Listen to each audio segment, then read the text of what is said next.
Breaking news, basangwa Congo na bandako na bino ezalaka émission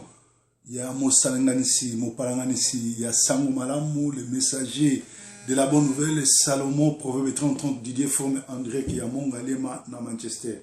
En fait biso to yaka susu ko pesa basango ya Congo te parce que basango ya Congo bino soye biango basango ya Congo ya like Congo il faut ezala libéré sous occupation. Ba Rwandais nyonso o bazana kati armée o bazana ba services nationaux na biso o bazana service à sécurité o bon bazana kati ya gouvernement to yebi ba komo na bango il faut bazala bongo arrêter et mise hors d'état de nuire. Alors basango Congo nyonso boyebi yango parce que ba chaîne belle périphérique ils ont pesa basango Congo mais pour le moment tolobi trop ça fait 10 ans plus de 10 ans toloba trop. Papa Honoré Mwanda aloba trop apesa ba masolo à Congo ba information à Congo ba révélation surtout to yebi mais na ngongo to na posa solution. Alors Sentinelle TV avec le messager proverbe 30 Didier Forme to ya repesa ba solution ya makambu ya Congo na ngongo yo pona solution e monana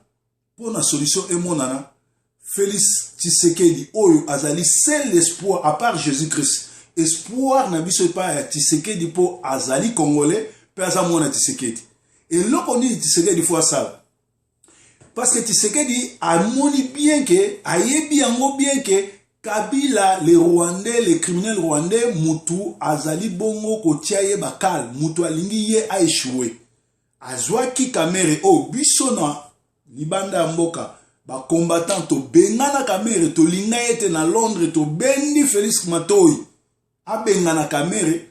mais alinga kite tala ku kamere ayeko monter kamere ayaki wana piloté parachuté par Kabila pour a déstabiliser ba makamunyo surtout Kabila ni Tshisekedi de sala population et ina Tshisekedi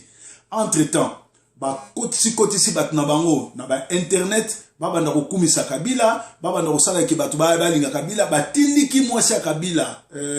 Jezabel kisa Olive Lembe asala baction po batu ba mona ki bazalaka na posa na bango bazui baleki ya bakande kwa Kabila o azali tata mwasi na Janet o azali bongo mutu aboma muze Kabila azali bongo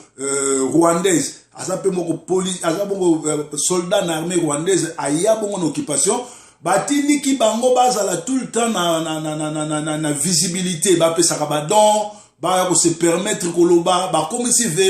nani zoé gouverneur nyoso wana po ba déstabiliser Félix Tshisekedi na ngongo tozoloba Gombe etondi na ba Rwandais na ba Ugandais ba rebelle ba tondi na kati Tshisekedi oyebi yango okangi kamere oyo a dilapé plus de 370 millions ya ba dollars oyo bokukai ko lancer misala ya Congo ko lancer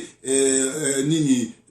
social à Congo, qu'on fouta ba fonctionnaire, qu'on crée même bourse na ba étudiant, qu'on crée biloko wana surtout. Alors, et là qu'on dit les trali na yo au sala. On moni bien que Alexis Tambo Mwamba azalaka congolais taza burundais rwandais. Alexis Tambo Mwamba abanda ko yiba banda tama Mobutu ti lelo c'est un orgueilleux à respecter ba congolais te. Alexis Tambo Mwamba azali recherché na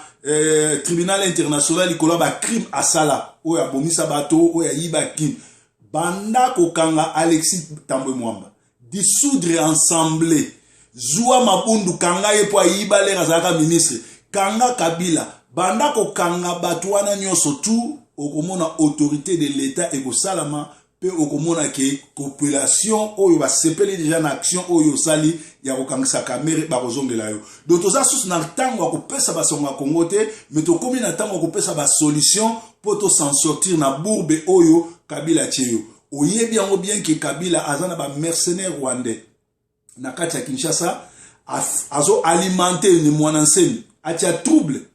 azo alimenter kisa Gédéon Kyungu atia trouble na Katanga ni mwana nsemi atia trouble na Kinshasa pe na ba Congo pour Congo et comme ingouvernable ba mona ke yo échoué tango yo ebilika mwana tia bango maboko Alexis Tambo Mwamba kanga ye nani parlement na bango dissoudre ango zua Bahati Lukobo to père de Vital Kamerhe na yo ka ba tebele bazo ba Vital Kamerhe azali muto à est à Congo tout et tout Kamerhe n'a jamais été muto à est à Congo Kamerhe c'est un Rwandais soki bato ya est bamonaka ye ndeko na bango c'est peut-être à cause po akosa bango ke akola kuna abotama kuna tout peut-être baza informé te. Kamere n'a jamais été congolais. Kamere azali Hutu, Rwandais, Burundais. Alors que toza na vraiment na est ya Congo ezali Bahati Lukwebo o pesa na bato ebele na parlement azab na ba député belé na parlement zwa Bahati Lukobo tia ye sikoyo directeur à cabinet na yo, c'est-à-dire au remplacer un faux kivicien, un faux moutoua est par un vrai moutoua est pour nous recombler vidouana. Ça là c'est quoi ni tendre men na yo na Jean-Pierre Mbemba, tendre men na yo na Fayulu, tendre men na yo na ba leader nyonso tout ya nini ya ba province wana msutikali zongisa ba proverbe na zongisa ba province na 11 proverbe na nini na ba province nenge yalaki tant to yaki tant Mobutu okomona ke kimia ekokota okomona ke bato wana nyonso kokana bango mike parce que pour le moment félicitations à Félix aux autres travailler lentement mozu bango na nenga kosakana te ndenge yo lobaki ke tango mosusu photo kosana lokwa to baba lokwa to bazoba po bazoba ba comprendre que biso aussi to comprendre bango donc ngonga oyo ndeko na ngai président na nga Félix olingi biso tout ba combattant biso tout ba congolais tozo ngasima na yo kanga batuana Vital Kamerhe 20 ans na prison Amida za mwana biso a Congo azongisaka mbongo botika ye daye de toute façon Amida akoboya na ye Vital Kamerhe parce que Vital Kamerhe ayokise soni akoluka azwa mbale mususu po eza na ovi na ye bozu batuana nyonso tout bandeko Kamerhe o tout bazwa bambongo bozongisi bambongo bozu batu nyonso tout ya FCC kokangisa nani kisa l'ancien premier ministre kokangisa ancien président ya parlement kisa ba komo na bango yibi bato FCC wana kokangisa bango et puis ko senga na bato ya INC ba démissionner parce que ba iso Kamerhe ba kangi ba démissionner tala siko bani ba ndokosa ba congolais ke Kamerhe aboyi ba tobola ba congolais vaccin wana yango balongoli